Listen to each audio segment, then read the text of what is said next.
దేవుని యొక్క కృప బాహుల్యము చేత మరి గడిచిన దినమున పరిశుద్ధాత్మ దేవుడు మనందరితో కూడా మాట్లాడాడు. మనందరికి కూడా కావాల్సిన కృపను సమాధానమును ఆయన అనుగ్రహించి ఉన్నాడు. హల్లెలూయా. ప్రియ దేవుని బిడ్డలారా, మరి ఈరోజు పరిశుద్ధాత్మ తండ్రి మనందరితో కూడా మాట్లాడాలనుకుంటున్నటువంటి టాపిక్ ఆల్రెడీ నేను మరి పోస్ట్ చేశాను. ఎస్, ఫర్గివ్నెస్ గురించి ఈరోజు దేవుడు మాట్లాడబోతున్నాడు. ఎస్, క్షమించబడుట, మరి ఫర్గివ్నెస్. బైబిల్లో మరి దేవుడు ఎంతగానో ఈ లోకాన్ని ప్రేమించి తన కుమారుణ్ణి ఈ లోకానికి పంపించినట్టుగా మరి బైబిల్లో దేవుని యొక్క వాక్యము కూడా మాట్లాడుతూ వస్తుంది. ప్రియ దేవుని సంగమా, ఈరోజు నేను ప్రత్యేకమైన కొన్ని విషయాలు మీ అందరితో కూడా నేను మాట్లాడాలని ఆశపడుతూ ఉన్నాను. కనుక మరి ఈ వాక్యము నిమిత్తమై ఒక 2 మాటలు పరిశుద్ధాత్మ కృపచేత చిన్న ప్రార్థన చేస్తున్నాను. Let us all glorify his name. లైన్లో ఉన్న ప్రతి ఒక్కరు కూడా మరి గూగుల్ మీట్లో ఎవ్రీడే మరి 9 o'clock జాయిన్ అవుతున్న మీ అందరిని బట్టి ప్రభు పేరట మీ అందరికీ వందనాలు. మరి ప్రతిరోజు కూడా మీరును మీ ఫ్రెండ్స్ కూడా ఇతరులు షేర్ చేయబడుతున్నారు, వాళ్ళు కూడా జాయిన్ అవుతున్నారు. దేవునికి స్తోత్రం. అనుదినము కూడా మర్చిపోకుండా ఇలా ఈ రీతిగా జాయిన్ అవ్వడము చాలా సంతోషకరంగా మరి ఉన్నందుకు మరి దేవుణ్ణి నేను మహిమపరుస్తున్నాను. ఓకే, చిన్న ప్రార్థన. తండ్రి నీకు స్తోత్రం ప్రభువా, నజరుడైన యేసయ్య, సర్వశక్తి మంత్ర అద్భుతములు చేయవాడా తండ్రి నీకు వందనాలు అయ్యా. నీ కృపని బట్టి నీ ప్రేమను బట్టి తండ్రి యేసయ్య, ఇంతవరకు మీరు నడిపించిన విధానం బట్టి నీకు స్తోత్రంలో ప్రభువా. నీ కృపలో ప్రభా తండ్రి యేసయ్య మమ్మల్ని ఆశీర్వదించండి, మమ్మల్ని బలపరచండి తండ్రి. నీకు స్తోత్రము నాయన తండ్రి. మీరే తోడై ఉండి ప్రభా మరి అనేక విషయాల్లో ప్రభా తండ్రి సమృద్ధి ఆశీర్వాదం అనుగ్రహిస్తున్నందుకు నీకు వందనాలు. మరి ఇప్పుడు వాక్యంలోకి వెళుచుండగా మీరు మాతో మాట్లాడండి అయ్యా. ఎలాంటి డిస్టర్బెన్స్ లేకుండా ప్రభా తండ్రి మీరు మాకు తోడే ఉండి నడిపించమని ప్రార్థిస్తూ ఉన్నాను తండ్రి. మీరే సహాయం దయచేయండి. నీ ఆత్మ ప్రత్యక్షత ముందు నడిపించమని నజరుడైన యేసునామమున ప్రార్థించుకొనుచున్నాము తండ్రి. ఆమేన్, ఆమేన్. Okay, thank you Jesus. దేవుని నామమునకి మహిమ కలుగును గాక. మరి దేవుని ఒక వాక్యంలోకి వెళ్దాం. మరి ఈరోజు పరిశుద్ధాత్మ దేవుడు మనందరితో కూడా మాట్లాడేటువంటి అంశం చూసుకుంటే ఫర్గివ్నెస్. మరి క్షమించబడుట చాలా ముఖ్యమైనది మన జీవితంలో. హల్లెలూయా. ఎస్, మనము ఎందుకు మరి క్షమించబడాలా? ఎవరు మనల్ని ఫర్గివ్ చేయాలా? మనం ఏ తప్పు చేయకుండా, మనం ఎలాంటి తప్పు మనం చేయలేదు కదా, ఎందుకు క్షమించబడాలి అని చెప్పేసి చాలామంది ఒక ఆలోచన కలిగి ఉంటారు. కానీ ప్రియ దేవుని సంగమా, ఈరోజు దేవుడు మాట్లాడుతున్న మాట ఏంటంటే, మరి బైబిల్లో ఒక లేఖనం మనం చూసుకుందాం. ఎఫెసీలకు రాసిన పత్రిక 4వ అధ్యాయము, ఎఫెషియన్స్ చాప్టర్ 4:32. ఎఫెసీలకు రాసిన పత్రిక 4వ అధ్యాయం 32వ వచనంలో ఒక మాట ఉంటుంది, నేను చదువుతున్నా చూడండి.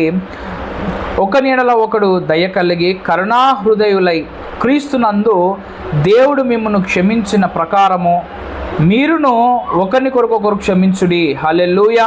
చూడండి ప్రియ దేవుని సంగమా, పరిశుద్ధాత్మ దేవుడు ఒక గొప్ప మాటను ఇక్కడ మాట్లాడడం మనం చూస్తూ ఉన్నాం. ఒకని ఎడల ఒకడు దయ కలిగి కరుణా హృదయులై, ఒకరిని ఎడల ఒకరు దయ కలిగి అని అంట. ఎందుకు? ఒక కైండ్నెస్ అంటున్నాడు అనమాట. ఇంగ్లీష్ చూసుకుంటే కైండ్ వన్ టు అనదర్ అని రాసి ఉంటుంది అనమాట. హల్లెలూయా. మరి దయా హృదయులై, ఎందుకు మనము ఒక దయ కలిగి ఒకరిని ఒకడలా కరుణా హృదయులై ఎందుకు ఉండాలి? ఎందుకంటే క్రీస్తునందు దేవుడు మిమ్మల్ని క్షమించిన ప్రకారము, అంటే క్రీస్తునందు, యేసు క్రీస్తునందు ఎవరు క్షమించారంట? దేవుడు మనల్ని క్షమించిన ప్రకారము మనము కూడా ఇతరులను ఏం చేయాలా? క్షమించాలి అంటున్నాడు అనమాట. హల్లెలూయా. ఎందుకు క్షమించాలి? ఇందాక నేను చెప్తున్నట్టుగా మనము ఎందుకు క్షమించాలి, ఎందుకు క్షమించబడాలి? రెండు పాయింట్స్ చాలా ఇంపార్టెంట్ ఈరోజు. మనము ఎందుకు క్షమించాలి, ఇంకోటి మనం ఎందుకు క్షమించబడాలి. హల్లెలూయా. ఈ 2 పాయింట్స్ చాలా ఇంపార్టెంట్. ఈరోజు ప్రియ దేవుని సంగమా, ఈ యొక్క మాట మీరు చాలా జాగ్రత్తగా ఈరోజు మీరు ఈ వాక్యాన్ని వినాలని కోరుతున్నాను. అయితే ఇక్కడ ఎందుకు మనం ఇతరులను క్షమించాలి అని అంటే, ఆ మొదటి ప్రశ్నకు ఆన్సర్ ఏమంటుంది ఇక్కడ?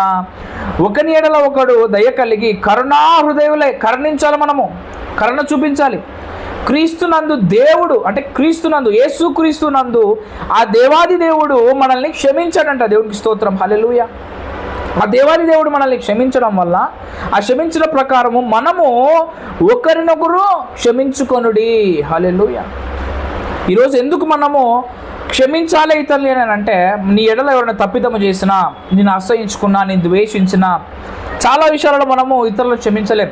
కొంతమంది మనం కొన్నిసార్లు ఎలా ఉంటామంటే, బ్రదర్ నేను ఎవరినైనా క్షమిస్తాను కానీ ఈ వ్యక్తిని మాత్రం నేను క్షమించలేను, ఈ వ్యక్తిని మాత్రం ఎంత మాత్రం నేను క్షమించలేను అంటారు.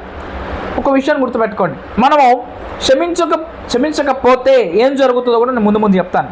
కానీ మనము ఎందుకు క్షమించాలి అని అంటే, క్రీస్తు మనల్ని దేవుడు మనల్ని క్షమించాడు క్రీస్తునందు. హల్లెలూయా.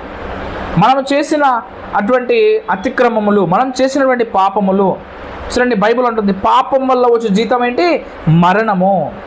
ఆ మరణానికి మన పాత్రులమై ఉన్నప్పుడు క్రీస్తు మన కొరకు తన ప్రాణాన్ని పెట్టినట్టుగా బైబిల్ చెప్తా ఉంది. హల్లెలూయా.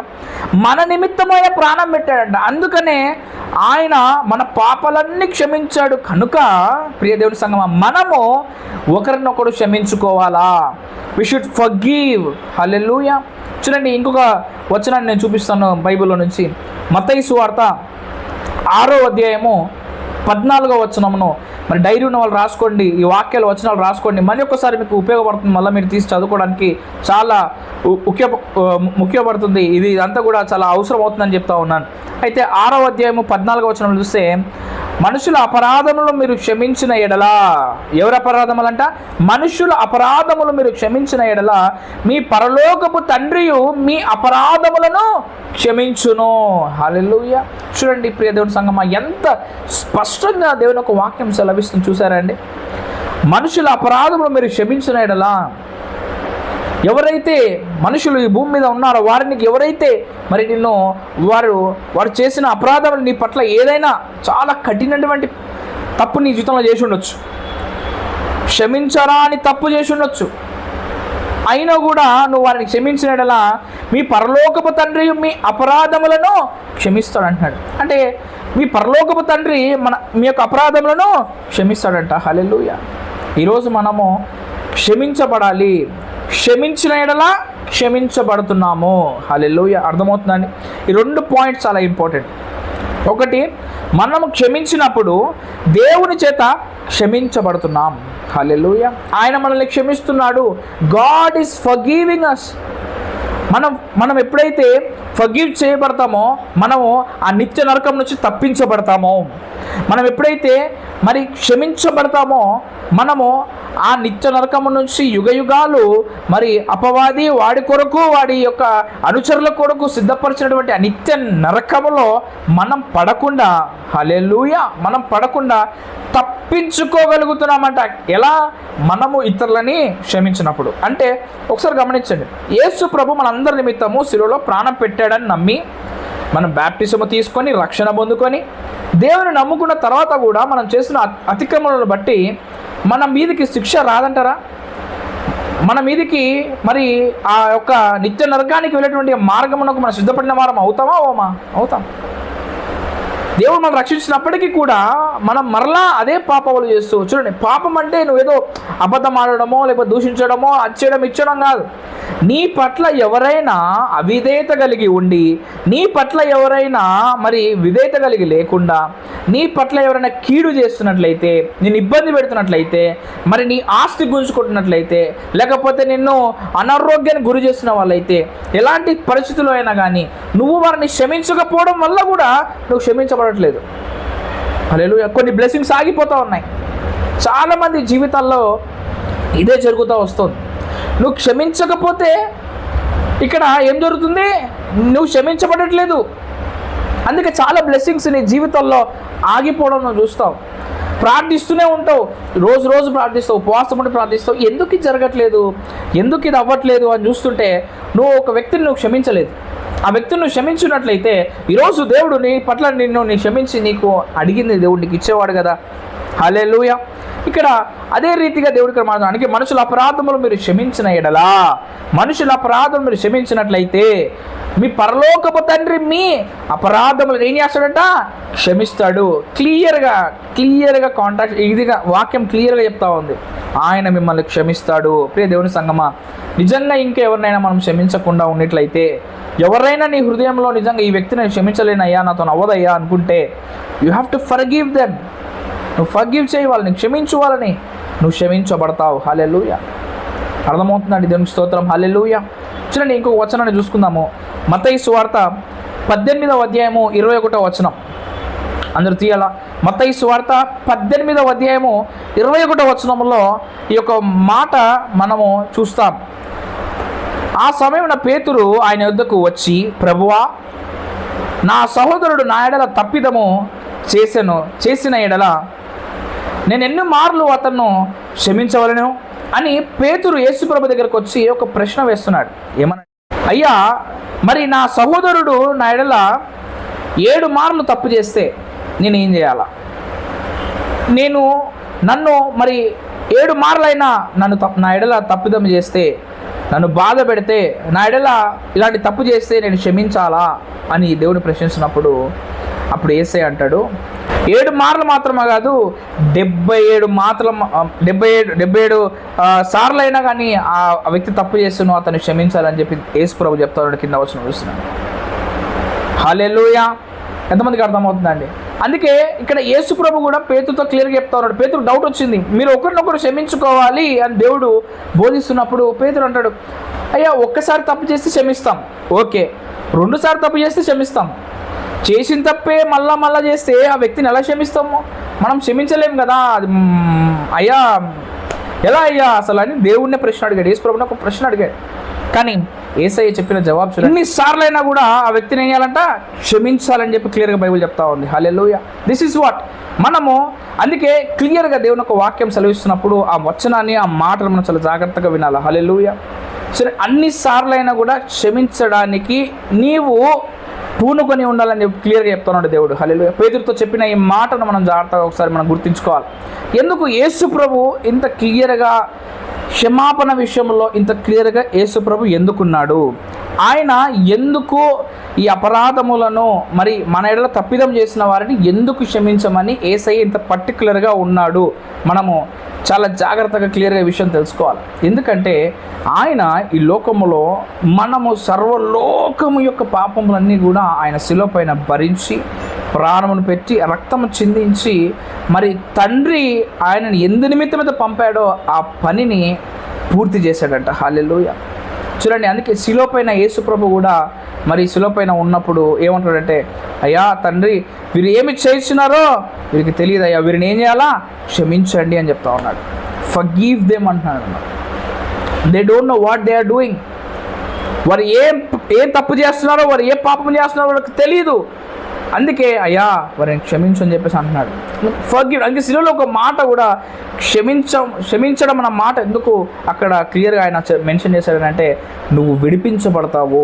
When you forgive others you will be saved. నువ్వు రక్షించబడతావు. అందుకే దేవుడి యొక్క మాటను క్లియర్గా మనతో మాట్లాడుతూ ఉన్నాడు. హల్లెలూయా, హల్లెలూయా. చూడండి, అందుకే పరిశుద్ధాత్మ దేవుడు ఇంకొక మాటను మనం ఇక్కడ చూసుకుందాం. మత్తయి సువార్త 26వ అధ్యాయము 28వ వచనములో ఒక మాటను చూడండి. మత్తయి సువార్త 26వ అధ్యాయము 28వ వచనము, ఇది నా రక్తము అనగా పాప క్షమాపణ నిమిత్తము అనేకుల కొరకు చిందించబడిన నిబంధన రక్తము. హల్లెలూయా. చూసారా అండి, యేసు ప్రభు యొక్క రక్తము ఏమన్నా, ఇది నా రక్తము అనగా పాప క్షమాపణ నిమిత్తము. దేని నిమిత్తం అంట అండి? పాప క్షమాపణ నిమిత్తము. అంటే పాపాలు చేసిన వారిని క్షమించడానికి అంటే చిందించబడినటువంటి రక్తము. హల్లెలూయా. పాప క్షమాపణ నిమిత్తము అనేకుల కొరకు చిందించబడిన నిబంధన రక్తము. నిబంధన రక్తం అంటున్నాడు. అందుకే అంటే ఇక్కడ ఇంగ్లీష్లో చూసుకుంటే ఏమంటారంటే ద న్యూ టెస్టమెంట్. హల్లెలూయా. ఒక నూతన నిబంధన చేయబడినటువంటి రక్తం ఇది. హల్లెలూయా. ఈ నిబంధన రక్తము మరి ఎవరి కోసం చిందించబడిందంట? మనందరి నిమిత్తం చిందించబడ్డది. హల్లెలూయా. పాప క్షమాపణ నిమిత్తం అంటే యేసు ప్రభు యొక్క రక్తము మన పాపాలను ఏ రీతిగా క్షమిస్తుందో మనం ఈరోజు అనేకులను క్షమించాలి. నీ బ్లెస్సింగ్స్ ఆగిపోయినటువంటి నీ బ్లెస్సింగ్స్ ఆ డోర్స్ ఓపెన్ అవుతాయి ఈరోజు. హల్లెలూయా. వాక్యం వింటున్న మీ జీవితాల్లో ఆగిపోయిన బ్లెస్సింగ్స్ మీ జీవితాల్లో ఓపెన్ అవుతాయని దేవుడు క్లియర్గా చెప్తా ఉన్నాడు. హల్లెలూయా. చూడండి, ఇక్కడ ఇంకోటి మార్కు సువార్త 11:25లో ఒక మాట ఉంటుంది చూడండి. మార్కు సువార్త 11వ అధ్యాయము 25వ వచనంలో చూడండి ఏమన్నాడంటే, మీకు ఒకని మీద విరోధం ఏమైనాను కలిగిన ఎడలా మీరు నిలబడి ప్రార్థన చేయనప్పుడెల్లను వానిని క్షమించుడి. ఎంత క్లియర్గా చెప్తున్నాడు చూడండి. హల్లెలూయా. మీకు విరోధముగా ఎవరైనా ఉన్నట్లయితే మీరు ప్రార్థన చేయనప్పుడు, అంటే మీరు ఎప్పుడైతే ప్రేయర్ చేస్తూ ఉంటారో చూసారా, మీరు ప్రార్థన చేసినప్పుడల్లా గుర్తు చేసుకోవాలా, అతని పైన నాకు విరోధం ఉన్నది. అంటే ప్రార్థన చేయనప్పుడల్లా ఏం చేయాలంట? క్షమించాలంట. నువ్వు ఫర్గివ్ చేయకుండా నువ్వు చేసే ప్రార్థన మరి దేవుడు వింటాడా? హల్లెలూయా. దేవుని వద్దకు చేర్చబడుతుందా? ఆ ప్రభు ఎద్దకి చేర్చబడి నీ విన్నపములు ఆయనకు మరి వినబడి నీ మొర విని ఆయన నీకు ఉత్తరం ఇస్తాడా, జవాబునిస్తాడా? అందుకే మన ప్రార్థనలు, మన అర్పణములు కూడా దేవుడు యాక్సెప్ట్ చేయాలి అని అంటే, మన ప్రేయర్ కూడా దేవుడు యాక్సెప్ట్ చేయాలి అని అంటే, మనము ఒక్కరిపైన మనకు విరోధం ఉంటే వారిని క్షమించాలి ఈరోజు. హల్లెలూయా.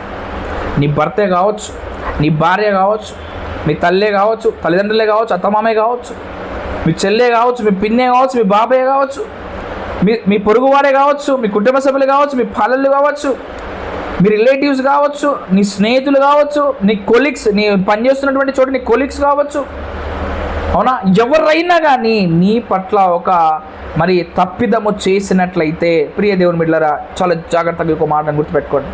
మీరు వారిని క్షమించాలి. దేవునికి స్తోత్రం. హల్లెలూయా. మీరు వారిని క్షమించిన ఎడల మీ ప్రార్థనలు, మీ విన్నపములు దేవునికి తెలియజెప్పబడతాయి. దేవుడు మీ ప్రార్థనలు వింటాడు. మీకు ఒక విషయాన్ని గుర్తు చేస్తాను, మీకు ఒక చిన్న ఉదాహరణ చెప్తాను. కయ్యను ఏబేలు విషయంలో నేను తరచుగా ఒక మాట చెప్తూ ఉంటాను.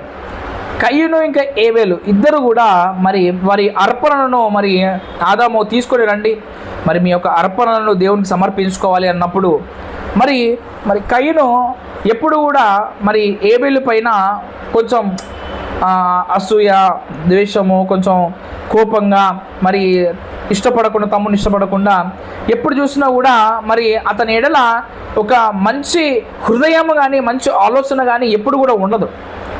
మరి అలాంటి కఠిన హృదయం కలిగి ఉన్నటువంటి మరి కయ్యను కూడా అర్పణమును తను పొలం పండించి తన యొక్క పొలంలో మరి ఏదైతే పంట వచ్చిందో ఆ పంటను కోస్తూ దేవునికి మరి అర్పణంగా ఇవ్వమన్నాడు మా నాన్న అని చెప్పేసి అని, మరి ఇవ్వమని చెప్పేసి అని ఆ పంట కోస్తూ మన పంట తీస్తూ కూడా సనుగుతూ గొనుగుతూ, ఇప్పుడు దేవునికి నేను ఇవ్వాలా, నేను ఇంత కష్టపడ్డా, ఇంత చేసినా అని. కానీ ఇక్కడ అంతకుముందు మనం గమనిస్తే తన సహోదరుడి పట్ల తనకు ద్వేషము, కోపము ఇలాంటి ఆలోచన కలిగినటువంటి వాడిగా ఉన్నాడు.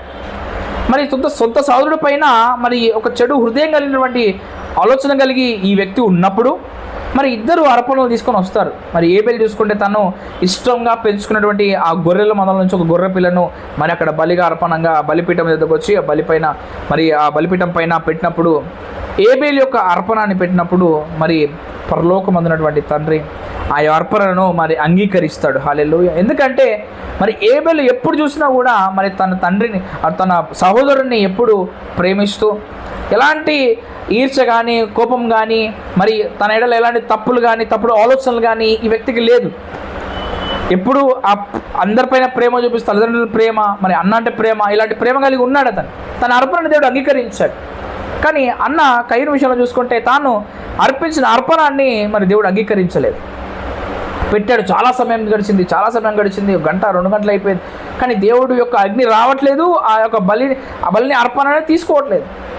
ఎందుకు జరిగిందని అంటే తాను తన హృదయములో మరి ఉంచుకున్నటువంటి ఆ ద్వేషమును, ఆ ఒక తప్పుడు ఆలోచన కలిగి ఉన్నందువలన తన సహోదరుని ప్రేమించలేకపోయినాడు కనుక తన అర్పణాన్ని దేవుడు అంగీకరించలేదు. మరి ఈరోజు నీ ప్రార్థనలు కూడా దేవుడు అంగీకరించడు. బికాస్ నీవు ఒకరిని ద్వేషిస్తూ, ఒకరిపైన కోపం పెట్టుకొని, ఒకరిని అసహించుకుంటూ అలాంటి ఆలోచన కలిగి ఉన్నవాడిగా నువ్వు ఉంటే ఏ రీతిగా దేవుడు మరి నువ్వు క్షమిస్తాడు?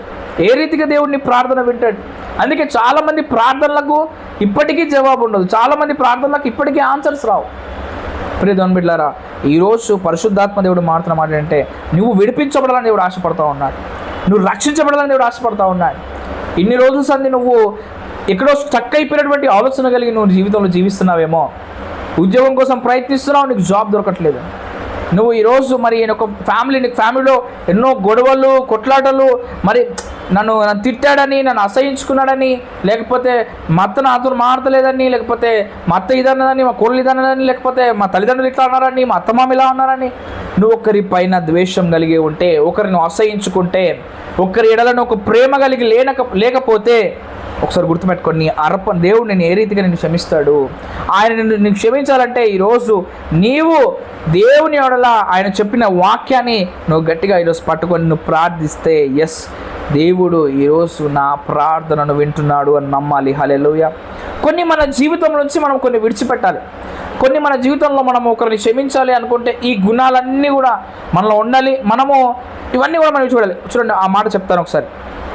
ఎఫెసీయులకు రాసిన పత్రిక 4వ అధ్యాయము, ఎఫెసియన్స్ చాప్టర్ 4:31లో 4వ అధ్యాయం 31వ వచనంలో చూడండి, ఒక మాట దేవుడు ఇక్కడ క్లియర్గా రాసి ఉన్నాడు. ఆ మాట చదువుతున్నా చూడండి. సమస్తమైన ద్వేషమును, కోపమును, క్రోధమును, అల్లరి, మరి దూషణ, చూడండి ఇవన్నీ కూడా ఏం చేయాలంట, దుష్టత్వమును మీరు విసర్జించుడి. ఏమంటున్నాడు? విసర్జించుడి. హల్లెలూయా. వాటిని మీ నుంచి తీసివేయడం అన్నాడు. ఇవన్నీ కూడా తీసివేయమంటున్నాడు. ఏమంట? ద్వేషం, ఒకరిపైన ద్వేషం పెట్టుకోవద్దు. వాళ్ళు నాకు తప్పు చేశారు, ఖచ్చితంగా నేను ఏదో ఒక రోజు నాకు టైం వస్తుంది, అప్పుడు నేను చూపిస్తాను, నేనేంటో వారికి చూపిస్తానని చెప్పేసి ద్వేషం ఇలా పెట్టుకోవద్దు. వాళ్ళు ఏదో నీ పైన కోపం చూపించారని చెప్పి తిరిగి నువ్వు కోపం చూపించడానికి వీలు లేదు. హల్లెలూయా. ఆ కోపము, క్రోధము, మన చాలామంది ఇంకా ఆ క్రోధం ఎలా ఉంటుందని అంటే, వాళ్ళు నేను ఒక మాట అన్న వెంటనే వారి మీదకి ఇలా వెళ్ళిపోవడం అన్నమాట. వాళ్ళ మీదకి వెళ్ళిపోయి వాళ్ళని పూర్తిగా అవునా ఏదో ఒకటి చేసేయాలి, ఆ వ్యక్తి నేను ఏదో ఒకటి చేయాలని ఆలోచన కలిగి ఉండడం. అల్లరి, ఎవరైనా నిన్ను మరి కోపంగా నేను ఎవరైనా మన అన్నారు అని అంటే ఇంకా వారిని బట్టి నువ్వు వాళ్ళని పూర్తి వాళ్ళ జీవితం అల్లరిపాలు చేయడం. హల్లెలూయా. ఇవన్నీ కూడా నువ్వు చేయకూడదు అని చెప్పి క్లియర్ చెప్తున్నాడు. దుష్టత్వము నుంచి మీరు అందరూ కూడా విసర్జించుడి అంటున్నాడు అనమాట. వీటి నుంచి మీరు బయటికి రండి, మీరు బయట ఉండండి, వీటన్నిటిని విడిచిపెట్టేసేయండి. చాలామంది కోపం వస్తుంది, చాలామంది కోపంలో ఇవన్నీ చేస్తూ ఉంటారు. వారిని ద్వేషించుకుంటారు, వారి పైన కోపం ఉంటుంది, క్రోధం ఉంటుంది, అల్లరి చేస్తారు. వాళ్ళకి ఇట్లా అన్నారు అట్లా అన్నారని చెప్పి 10 మందికి చెప్తారు, అల్లరిపాలు చేస్తారు. ఆ వ్యక్తి ఇప్పుడు ఆ వ్యక్తిని దూషించాడు అనుకుందాము, ఆ వ్యక్తి గురించి ఇదిగో నాకు ఇట్లా అన్నాడు అట్లా అన్నాడు ఇన్ని మాటలు అన్నాడు అని 10 మందికి చెప్తారు. హల్లెలూయా. అలా అల్లరిపాలుగా మీరు ఎప్పుడు ఉండకూడదు. అలాంటి పనులు చేయొద్దు. క్రైస్తవులుగా ఇలా మీరు ఉండడానికి వీలు లేదు, దేవుడికి ఇష్టం లేదు అలా. హల్లెలూయా. ఈరోజు మన హృదయాలు మనం పరిపూర్ణంగా యేసు రక్తంతో కడగబడి మనం మార్చబడదుము గాక. ఆమేన్. హల్లెలూయా. We should change. మనం మార్చబడాలా, మన హృదయాలు మార్చబడాలా. అది దేవుని చిత్తమై ఉన్నది. దేవుని యొక్క ఆలోచన ఈ రీతిగా ఉన్నదని దేవుడు మాట్లాడుతూ ఉన్నాడు. అందుకే మనల్ని హాని చేసిన వారిని మనం తిరిగి హాని చేయడానికి వీల్లేదు. అందుకే క్లియర్గా చెప్తున్నాడు దేవుడు. ఈ రోజులలో ఎవరున్నారు బ్రదర్ అలా? ఎన్ని మాటలు అంటారు, ఎన్ని చెడు మాటలు మాట్లాడతారు. కావలసుకొని వాళ్ళు మమ్మల్ని రెచ్చగొడతారు, కావలసుకొని మనల్ని ఇబ్బంది పెడతారు, కావలసుకొని వాళ్ళు పాయింట్అవుట్ చేసి తప్పు లేకపోయినా నన్ను మరలా పాయింట్అవుట్ చేసి నాకు చాలా కోపం తెప్పిస్తారు. అందుకే అప్పుడే నాకు కోపం వస్తుంది అంటారు. చూడండి, మీరు ఈరోజు యేసుప్రభు నమ్మన వారిగా యుద్ధము యెహోవాదే. హల్లెలూయా. హల్లెలూయా. యుద్ధము యెహోవాదే. వారిని దేవుడు చూసుకుంటాడు. నీ శత్రువులను దేవుడు చూసుకుంటాడు. మీరు వారిపైకి మీరు యుద్ధానికి వెళ్ళడానికి వీల్లేదు. వారిపైకి మీరు వారిని అసహించుకోవడానికి వీల్లేదు. దేవునికి నీకు మధ్యలో కనెక్షన్ తెగిపోతుంది నువ్వు వారిపైకి వెళ్తే. హల్లెలూయా. అర్థమవుతుందండి ఈరోజు? ఎంతమందికి దేవుని వాక్యం అర్థమవుతుంది? గట్టిగా చెప్తాం హల్లెలూయా. హల్లెలూయా. అందుకే ఈ యొక్క మాట గుర్తుపెట్టుకోండి. మార్కు సువార్త 11వ అధ్యాయము 24వ వచనంలో ఈ యొక్క మాట రాయబడింది. చూడండి, మార్కు సువార్త 11వ అధ్యాయము 24వ వచనంలో ఈ యొక్క మాట రాయబడింది. నేను చదువుతాను చూడండి. అందుచేత ప్రార్థన చేయనప్పుడు మీరు అడుగు వాటిని అన్నిటిలో పొంది ఉన్నామని నమ్ముడి, అప్పుడు అవి మీకు కలుగునని మీతో చెప్పుచున్నాను. హల్లెలూయా. So when you pray with desire అంటే మీరు ప్రార్థన చేయనప్పుడల్లా మీరు అడిగిన వాటెల్లను కూడా మీరు పొందుకున్నామని నమ్మాలంట. మనము నమ్మాలి. ఎస్, నేను ప్రార్థించిన ఈరోజు దేవుడు నా జీవితంలో చేస్తున్నాడని నమ్మినట్లయితే నువ్వు అడిగినది ప్రతిదీ కూడా దేవునికి అనుగ్రహిస్తాడు. హల్లెలూయా. అప్పుడు అవి మీకు కలుగునని మీతో చెప్పుచున్నాను. That what you have prayed, నువ్వు ఏ ప్రార్థన అయితే చేసావో ఆ ప్రార్థన దేవుడు నీ పట్ల నెరవేరుస్తాడు. హల్లెలూయా. హల్లెలూయా. అందుకే కోపం రావచ్చు అంటారు, బ్రదర్ కోపం వచ్చింది నాకు, ఈ కోపంను మరి ఈరోజు కాదు నేను రేపు చెప్తాను ఈ పని, ఎల్లుండి చెప్తా, నాకు టైం రా అని చెప్తా అని చెప్పేసి ఆలోచనతో ఉంటారు. ప్రియ దేవుని బిడ్డలారా, బైబిల్ ఏం చెప్తుందో చూద్దాం ఈ విషయంలో. ఒకసారి బైబిల్లో ఈ యొక్క వచనం చూద్దాం. ఎఫెసీయులకు రాసిన పత్రిక 4వ అధ్యాయము 26వ వచనంలో ఒక మాట ఉంది చూడండి. ఎఫెసీయులకు రాసిన పత్రిక 4వ అధ్యాయము 26వ వచనంలో చూడండి, కోపపడుడి కానీ పాపము చెయ్యకుడి. హల్లెలూయా. ఏమంటున్నాడు? కోపపడుడి. కోపం వస్తుందేమో మీకు, కోపపడుడి. కోపం రావచ్చు, ఓకే, అది కూడా ఒక ఫీలింగ్. కానీ దాని ద్వారా మీరు ఏం చేయొద్దంట? పాపము చెయ్యకుడి. చూడండి, సూర్యుడు అస్తమించే వరకు మీ కోపము నిలిచి ఉండకూడదు. హల్లెలూయా. సూర్యుడు అస్తమించే వరకు మీ కోపము ఉండడానికి వీలు లేదు. ఈరోజు ఎవరితో గొడవ పడ్డావా? సూర్యుడు అస్తమించే లోపు ఆ కోపం చల్లారిపోవాలి, మళ్ళీ మీరు మాడుకోవాలి. అదే కోపంతో నువ్వు పడుకోకూడదు, అదే కోపంతో నువ్వు బెడ్ ఎక్కి పడుకోకూడదు. నువ్వు పడుకున్నావా, ఆ కోపము క్రోధముగా, అసహ్యముగా, పగగా ఇలా మారుతుందన్నమాట. ఆ వ్యక్తిని నువ్వు మర్చిపోవు. అదే కోపం పెట్టుకొని మైండ్లో పెట్టుకుని పడుకుంటావు, అదే మనసులో ఉంటుంది నీకు, ఇంకా వేరే ఆలోచనలు ఉండవు. ఆ వ్యక్తి గురించి ఆలోచిస్తూ పడుకుంటావు. ఉదయం లేచినప్పుడు ఆ వ్యక్తిని చూడబుద్ధి కాదు, ఆ ముఖం చూడబుద్ధి కాదు, వారితో మాట్లాడబుద్ధి కాదు. ఇలాంటి ఆలోచనలు అన్నీ కలిగి నువ్వు జీవిస్తావు. తద్వారా నువ్వు ఏమీ పొందుకోలేవు. ఇక్కడ దేవుడి నుంచి ఏం పొందుకోలేవు, ఈ లోకంలో కూడా నువ్వు ఏది పొందుకోలేవు. మరి ఏం చేయాలా, ఎలా ఉండాలా? నేను చాలామంది ఒక మాట ఈజీగా అనే మాట ఏంటి తెలుసా? నేను యేసు ప్రభుని కాదు నేను క్షమించడానికి అంటారు. నేను యేసు ప్రభుని కాను, దేవుడు కాబట్టి క్షమించాడు, నేను ఎట్లా క్షమిస్తాను, నేను క్షమించలేను, నాతో కాదంటారు. దేవుని బిడ్డలారా, ఒక విషయం గమనించండి. పౌలు కూడా యేసు ప్రభు కాదు, కానీ పౌలు ఏమన్నా తెలుసా? నేను క్రీస్తుని పోలి నడిచిన ప్రకారము మీరు నన్ను పోలి నడువుడి అని చెప్పాడు. యేసు ప్రభుని పోలి నేను నడుస్తున్నాను, మీరు నన్ను పోలి నడవండి అంటున్నాడు అనమాట. అంత ధైర్యంగా చెప్పగలిగాడు. అంటే తాను కూడా యేసు ప్రభు వల్ల ఈ లోకంలో తను జీవించినట్టుగా క్లియర్గా లేఖనాలు సెలవిస్తూ ఉన్నాయి. హల్లెలూయా. మరి అలా ఆ మాట అనగలిగాడంటే మనం ఆలోచించాలి. క్రీస్తుని పోలి నడవడం చాలా ఇంపార్టెంట్. హల్లెలూయా. కోపం వల్ల ఏమి సాధించలేము, ఏమీ పొందుకోలేము. కోపము నీ జీవితంలో ఉంటే, నువ్వు క్షమించలేని స్థితిలో ఉంటే, నువ్వు క్షమించకపోతే నెక్స్ట్ ఎక్కడైతే ఆ క్షమాపణ ఉండదో, ఎక్కడైతే ఆ పీస్ ఉండదో, ఆ సమాధానం ఉండదో, ఆ ఇంట్లో యుద్ధాలు జరుగుతాయి. సమాధానం ఏ ఇంట్లో ఉండవో ఆ ఇంట్లో గొడవలు జరుగుతాయి. సమాధానం ఏ ఇంట్లో ఉండదో ఆ ఇంట్లో కొట్లాటలు అవుతాయి. సమాధానం ఏ ఇంట్లో అయితే ఉండదో ఆ ఇంట్లో రక్తం చిందించబడుతుంది. సమాధానం ఏ ఇంట్లో అయితే ఉండదో వారి కుటుంబాల్లో, వారి జీవితాల్లో ఎక్కడ కూడా సంతోషము, సమాధానం ఏమాత్రం ఉండదు. అందుకే కోపం వచ్చిందా, కోపడుడి కానీ పాపము చెయ్యకుడి. హల్లెలూయా. హల్లెలూయా. ఈరోజు మనం ఒకరి ఎడల ఒకరు క్షమాపణ కలిగి ఉందుము గాక. ఆమేన్. హల్లెలూయా. చూడండి ప్రియ దేవుని సంగమా, ఎప్పుడైనా కూడా క్రీస్తు మనల్ని క్షమించాడు, యేసు ప్రభు మనల్ని క్షమించాడు కనుక మనము కూడా ఇతరులని క్షమించాలి. అందుకే ప్రార్థన చేయనప్పుడల్లా మీరు పొందుకున్నామని నమ్మమంటున్నాడు అనమాట. So when you pray, yes ఈరోజు నేను పొందుకున్నాను దేవా, ఉద్యోగం కోసం ప్రార్థిస్తున్నా దేవా, నేను పొందుకున్నాను, నమ్ముతున్నాను ప్రభా, విశ్వసిస్తున్నాను ప్రభా. అందుకే ఎప్పుడైతే నువ్వు విశ్వాసముతో ప్రార్థిస్తావో, నువ్వు ఈ హృదయం కలిగి ఉండవో, ఏది నేను కోపం పెట్టుకొని అయ్యా వారికి క్షమిస్తున్నాను, అయ్యా ఈరోజు నా తల్లిని క్షమిస్తున్నాను, తల్లిపైన అర్చని ప్రభా, నా తల్లిని క్షమిస్తున్నాను. నువ్వు యేసు ప్రభు దగ్గర నీ తప్పులు యేసు ప్రభు దగ్గర నువ్వు అయ్యా నేను వారిని క్షమిస్తున్నా, వీరిని క్షమిస్తున్నా, అయ్యా నా తమ్ముని క్షమిస్తున్నా, నా అక్కని క్షమిస్తున్నా అని చెప్పేసి నువ్వు దేవుని దగ్గర ఒప్పుకుంటున్నావేమో, కానీ నువ్వు వారి దగ్గరికి వెళ్ళి కూడా నువ్వు ఒప్పుకోవాలి. హల్లెలూయా. నువ్వు వారి ఎదుట నువ్వు ఒప్పుకోవాలి. శిలువలో చనిపోయినప్పుడు యేసు ప్రభు శిలువలో చేతులు పారజాచి కూడా ఒకటే మాట అన్నాడు, అయ్యా వీరు ఏం చేస్తున్నాడు తెలియదు, వీరు క్షమించు ప్రభు అని అందరి ముందే అన్న మాట అది. హల్లెలూయా. హల్లెలూయా. తల్లి దగ్గరికి వెళ్ళు, కోపడ్డావు, ఆమె తిట్టావు కదా, ఆమె దగ్గరికి వెళ్ళు, మళ్ళీ వెళ్ళి అమ్మా నాకు క్షమించు, అన్నయ్య నన్ను క్షమించు. వాళ్ళు దూరం ఉన్నారా, ఫోన్ చేసి చెప్పు, అరే ఆ రోజు 10 సంవత్సరాల క్రితం నీతో కొట్లాడినా, మరి 2 సంవత్సరాల క్రితం నీతో నేను కొట్లాడినా, నన్ను క్షమించురా అని చెప్పేసి నువ్వు ఆ ప్రేమతో నువ్వు ఫోన్ చేసి నువ్వు మాట్లాడు. చాలామందికి మాటలు ఉండవు, అన్నదమ్ములతో మాటలు ఉండవు, అక్కచెల్లెలతో మాటలు ఉండవు. ఈ కొట్లాటలు, ఈ కోపం వల్ల చాలా కుటుంబాలన్నీ కూడా రెండుగా విడిపోయినటువంటి ఎన్నో ప్రేయర్ రిక్వెస్ట్లు నేను చూశాను. హల్లెలూయా. అర్థమవుతుందండి. ఈరోజు మీ కుటుంబాలు ఏవైతే విడిపోయిన కుటుంబాలుగా ఉన్నాయో తిరిగి ఆ కుటుంబాలన్నీ కట్టబడును గాక. చాలామంది ఈరోజు నేను చాలా ప్రేమతో జాలితో చెప్తా ఉన్నాను, ఈరోజు చాలామంది జీవితాలు, కుటుంబాలు కట్టబడాలని ఆశపడుతూ ఉన్నాను. ఐ వాజ్ ఆస్కింగ్ గాడ్, నేను మధ్యాహ్నం ప్రార్థిస్తూ ఉన్నాను, దేవా ఏం వాక్యం చెప్పాలి ప్రభా, ఈరోజు జాయిన్ అయిన వారు, లైవ్లో చూసేవారు, మరి యూట్యూబ్లో చూసేవారు, ప్రభా నేను ఏం మాట్లాడాలి ప్రభా వారితో అన్నప్పుడు దేవుడు క్లియర్గా చెప్తూ వచ్చాడు నాతో. ఏమనంటే వారిని వారిని నేను క్షమించాలని ఆశపడుతూ ఉన్నాను. గాడ్ ఆల్రెడీ ఫర్గివ్ చేశాడు, కానీ మనం అనేకులను మనం క్షమించాలి. ఇంకా మనం చాలామంది పైన ద్వేషము, కోపము ఇవన్నీ పెట్టుకొని ఉన్నాం. కాబట్టి ఈరోజు ప్రియ దేవుని బిడ్డలారా, మనం ఒకరిని ఒకడు క్షమాపణ కలిగి ఉండాలా. హల్లెలూయా, హల్లెలూయా, హల్లెలూయా. అర్థమవుతుందండి?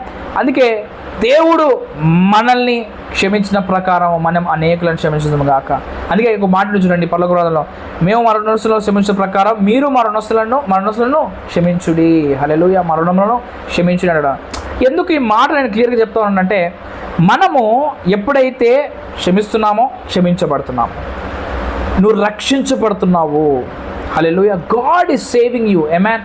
సో ఈరోజు దేవుని యొక్క వాక్యము నిన్ను రక్షించిందని, దేవుని యొక్క వాక్యం నిన్ను కాపాడిందని నేను నమ్ముతున్నాను. మరి ప్రార్థనలో ఏకీభవిద్దామా? అందరం ప్రార్థన చేద్దామా? మరి మార్క్స్ వార్తలో కదా మనతో చెప్పాడు 11వ అధ్యాయం 24వ వచనం నోట్ డౌన్ చేసుకోండి. మీరు ఈ వాక్యమును మీరు ఎప్పుడు గుర్తుపెట్టుకోండి. అయితే ప్రార్థన చేయనప్పుడు మీరు అడిగిన వాటి ఎల్లను పొంది ఉన్నామని నమ్ముడి. మీరు అడిగిన ప్రతిదీ మీరు పొంది ఉన్నామని మీరు నమ్ముడి అని చెప్తున్నాడు. అవి నమ్మినప్పుడు అవి మీకు కలుగునని మీతో చెప్పుచున్నాను అంటున్నాడు. అవన్నీ కూడా మీరు పొందుకుంటారని క్లియర్గా చెప్తా ఉన్నాడు. అందుకే మీరు ప్రార్థన చేయనప్పుడు మరి ఏనంట చూడండి, ఆవగింత విశ్వాసం ఉంటే చాలు, ఈ కొండవేల సముద్రంలో పడు అంటే పడుతుందంట. సో మీరు ఎప్పుడైతే క్షమిస్తారో ఇతరులని, అప్పుడు దేవుని ప్రేమ మీలో నింపబడుతుంది, ఆయన కనికరం నింపబడుతుంది. దేవుని గుణము క్షమించడం. హల్లెలూయా. సో దేవుని గుణం మీలో ఉండాలి. ఈరోజు యేసు ప్రభు గుణం ఏంటి? క్షమించే గుణం. ఆ మంచి గుణము మనలో ఉండును గాక. నీలో ఉందా లేదా మంచి గుణం? సో యేసు ప్రభు మరి ఆయనలో ఉన్న ఆ గుణం, ఆ క్వాలిటీ నాలో కూడా ఉండును గాక అని ఆశపడుతున్న మీరందరూ కూడా ఈరోజు విశ్వసించండి, నమ్మండి. ఎస్, ఆ గుణం నాలో ఉండును గాక, క్షమించే గుణం నాలో ఉండును గాక. హల్లెలూయా, ఫర్గివ్ చేసే గుణం నాలో ఉండును గాక. ఈరోజు చెప్పబడిన ఈ వాక్యము మీ పట్ల మరి దేవుడు ఆశీర్వాదకరంగా చేయును గాక. ఆమేన్. ప్రార్థన చేసుకుందాం. అందరు కళ్ళు మూసుకొని ప్రార్థన చేసుకుందాం. ఎవరైనా అనారోగ్యంతో ఉంటే, మరి ఎక్కడ నొప్పి ఉంటే అక్కడ మీ కుడి చేయబెట్టుకోండి. మీకు ఒక ప్రార్థన చేయబోతున్నాను. Let us all pray. కళ్ళు మూసుకొని ప్రార్థన చేసుకుందాం. పరిశుద్ధుడా ప్రేమగల తండ్రి, దయగల దేవా, మహోన్నతుడా, సర్వశక్తిమంతుడ, అద్భుతములు చేయవాడా, నజరుడైన యేసుక్రీస్తు సర్వశక్తికర నామమున ప్రభువా తండ్రి, ఈరోజు అయ్యా క్లియర్గా ప్రభు నీ వాక్యం ద్వారా మాతో మాట్లాడినావు. అవును రాజా, సర్వోన్నతుడా తండ్రి, నీకు స్తోత్రము నాయన. అయ్యా అవును తండ్రి, మరి మా అపరాధములు ప్రభు మీరు మా క్షమించి ఉన్నారు ప్రభు తండ్రి యేసయ్య.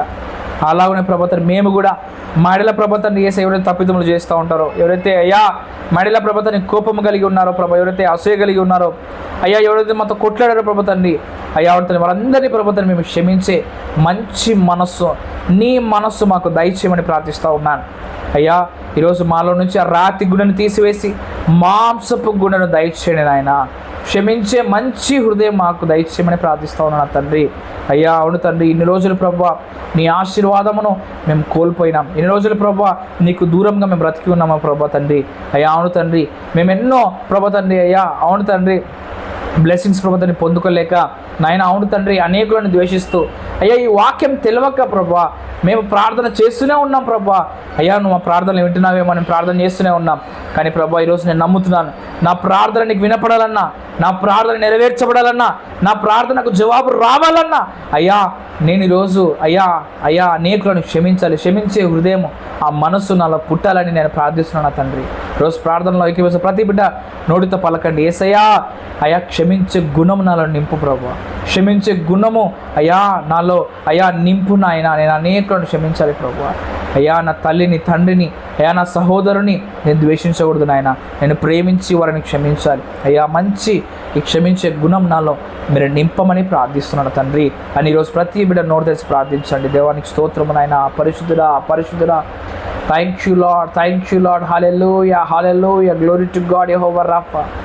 నేను చూస్తున్నాను ఈ ప్రార్థనలో చాలా మందిని దేవుడు స్వస్థపరచబోతున్నాడు, చాలా మందిని హీల్ చేయబోతున్నాడు. గాడ్ ఈరోజు నేను ముట్టి స్వస్థపరచబోతున్నాడు. మీరు ఎక్కడున్నారో నాకు తెలియదు, కానీ దేవుడు విశ్వాసముతో మీరు కుడిచి ఎక్కడున్నప్పుడు అక్కడ పెట్టుకున్నారో యేసయ్యా ఇప్పుడు నేను వారి చేతిని అభిషేకించమని ప్రార్థిస్తూ ఉన్నాను. లెట్ యువర్ హ్యాండ్ అయ్యా వారు ఎక్కడైతే చేయి వేసుకున్నారో ప్రభుత్వాన్ని వారికి స్వస్థను అనుగ్రహించండి, విడుదల అనుగ్రహించండి ప్రభు. Lord touch them with the power of the holy spirit యెహోవా రాఫా. వారిని ఇప్పుడే ప్రభా నీ గాయపడిన హస్తము చేత ముట్టి స్వస్థపరచబడి ప్రార్థిస్తున్నాను ప్రభా. తలనొప్పని కాడి విరగొట్టండి ప్రభా. ఆ మైగ్రేన్ హెడేక్ని తీసివేయండి. ఒకటే వైపు తలనొప్పి తీసివేయండి ప్రభా తండ్రి యేసయ్య. అయ్యా మెడ భాగంలో నొప్పిని తీసివేయండి ప్రభా. స్పాండైటిస్ తీసివేయండి. కంటి చూపును సరళమ చేయండి. కంటిలో ఉన్న ఇన్ఫెక్షన్ తీసివేయండి. కంటిలో ఉన్న పొరను అయ్యా ఆపరేషన్స్ క్యాన్సర్లో మనం ప్రార్థిస్తున్నాను తండ్రి. నీవే ముట్టి స్వస్థపరచమని ప్రార్థిస్తా ఉన్నాను తండ్రి. అయ్యా ముక్కులో ఉన్న ప్రాబ్లం తీసివేయండి. సైనస్ ప్రాబ్లం తీసివేయమని ఆజ్ఞాపిస్తున్నాను. స్వస్థపరచండి తండ్రి యేసయ్య. ఆ కోల్డ్ కాఫ్ని ప్రభా తీసివేయమని ఆజ్ఞాపిస్తున్నాను తండ్రి. స్వస్థపరచండి. జ్వరమును తీసివేయండి ప్రభా. అయ్యా జ్వరంతో బాధపడుతున్న వారిని ఇప్పుడే ముట్టి స్వస్థపరచండి ప్రభా. హాస్పిటల్స్లో ప్రభా తండ్రి జ్వరం నిమిత్తం అయితే ఎవరైతే అడ్మిట్ అయ్యారో ప్రభా వారిని ముట్టి స్వస్థపరచండి ప్రభా తండ్రి యేసయ్య. అయ్యా క్యాన్సర్ వ్యాధులను తీసివేయండి. మరణకరమైన వ్యాధులను తీసివేయండి ప్రభా. కణుతులు గడ్డలు కరిగిపోమని ఆజ్ఞాపిస్తున్నాను. బీపీ షుగర్ థైరాయిడ్ బట్టి మనం ఆజ్ఞాపిస్తున్నాను. నార్మల్ కమని ఆజ్ఞాపిస్తున్నాను. నార్మల్ రిపోర్ట్స్ దయచేయండి ప్రభా. ఏ బిడ్డలైతే ప్రభుత్వాన్ని యేసయ్యా మరి అయ్యా అవతల కడుపుతున్నారు ప్రభుత్వం వారిని ముట్టి స్వస్థపరచండి. కడుపులో ఉన్న బిడ్డ తల్లిని క్షేమంగా ఉంచండి ప్రభా. వాళ్ళు స్కానింగ్కి వెళ్ళిన ప్రభుత్వాన్ని బిడ్డ క్షేమంగా ఉందని మంచి రిపోర్ట్స్ వచ్చినాయి కాక ప్రార్థిస్తూ ఉన్నాను. నార్మల్ డెలివరీస్ అవును కాక ప్రార్థిస్తున్నాను ప్రభుత్వాన్ని వారిని ముట్టి స్వస్థపరచండి నాయన. గుండెను ముట్టండి ప్రభా. గుండె ఆపరేషన్లు క్యాన్సర్ ఉండగా ట్యూమర్స్ అయ్యా తల్లో ఉన్నటువంటి ట్యూమర్స్ అయ్యా ఏ స్నామంలో కరిగిపోమని ఆజ్ఞాపిస్తున్నాను. అయ్యా ఎలాంటి బలహీనతలు ఉండడానికి వీలేదు నాయన తండ్రి.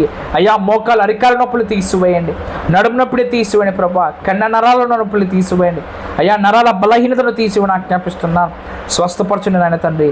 అయ్యా అరిగిపోయిన ఎముకలను ఇప్పుడే ముట్టి స్వస్థపరచండి నాయన.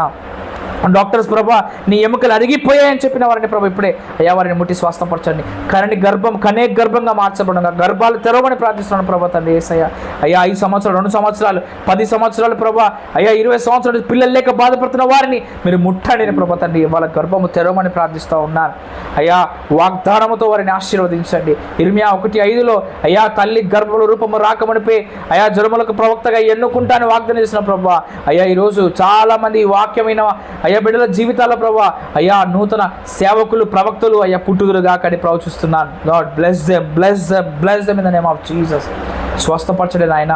ఈరోజు పరిపూర్ణ విడుదల అయ్యా నీ బిడ్డలకు అనుగ్రహించి వారిని స్వస్థపరిచి బలపరిచి ఆశీర్వదించమని ఈ వాక్యము ద్వారా అనేకులను క్షమించి మేము క్షమించబడటకు అర్హతను సాధించేవారిగా నీ చేత మా ప్రభువా తండ్రి యేసయ్య మేము ఆశీర్వాదం పొందేవారిగా మా జీవితాలను మేము అనుగ్రహించమని మా జీవితాన్ని సరిచేయమని నజరేయుడైన యేసుక్రీస్తు సర్వశక్తులను ప్రార్థించి వేడుకొనుచున్నాము తండ్రి. Amen amen amen. God bless you all. దేవుడు మనందరం దీవించి ఆశీర్వదించును గాక. రేపటి దినాన మరి ఒకసారి కలుసుకుందాం. దేవుడు మిమ్మల్ని మీ కుటుంబాన్ని సదాకాలం ఆయన కృపలో మిమ్మల్ని ఆశీర్వదించి వర్ధిలింప చేయును గాక. ఆమేన్. మీ ప్రార్థన అవసరాలు ఉంటే కూడా కమెంట్ రూపంలో మీరు తెలియజెప్పొచ్చు, లేదా మా ఫోన్ నెంబర్కి మీరు కాల్ చేసి కూడా ప్రేయర్ రిక్వెస్ట్ ఇచ్చినప్పుడు మీకు కొరకు ప్రార్థిస్తాము. ప్రతిరోజు కూడా జరుగుతుంది లైవ్. ప్రతిరోజు ఈ యొక్క మీటింగ్ జరుగుతూ ఉంది. మరి చాలామందికి కూడా నేను చెప్తాను, యూట్యూబ్లో కూడా లింక్ పెడతాము. ఎవరైతే జాయిన్ అవ్వాలని ఆశపడుతున్న వాళ్ళు మరి గూగుల్ మీట్లో చాలామంది జాయిన్ అవుతారు. వాళ్ళకి ప్రత్యేకంగా ప్రార్థన చేస్తాము. సో ఒక కుటుంబముగా ప్రతి ఒక్కరిని కూడా మేము జాయిన్ చేసుకోవడానికి ప్రార్థిస్తూ ఉన్నాం ప్రతిరోజు. మరి మీరు కూడా ఆశ కలిగిన వాళ్ళు లింక్ ప్రొవైడ్ చేస్తాను. మీరు కూడా ఆ లింక్ నొక్కి మరి మీరు కూడా జాయిన్ అవ్వండి. So God bless you. See all tomorrow. రేపటి దిన కలుసుకుందాం. మీ ప్రార్థన అవసరం ఉన్నా మీరు పర్సనల్గా కాల్ చేసి ప్రే చేయించుకోవచ్చు. Thank you. రేపటి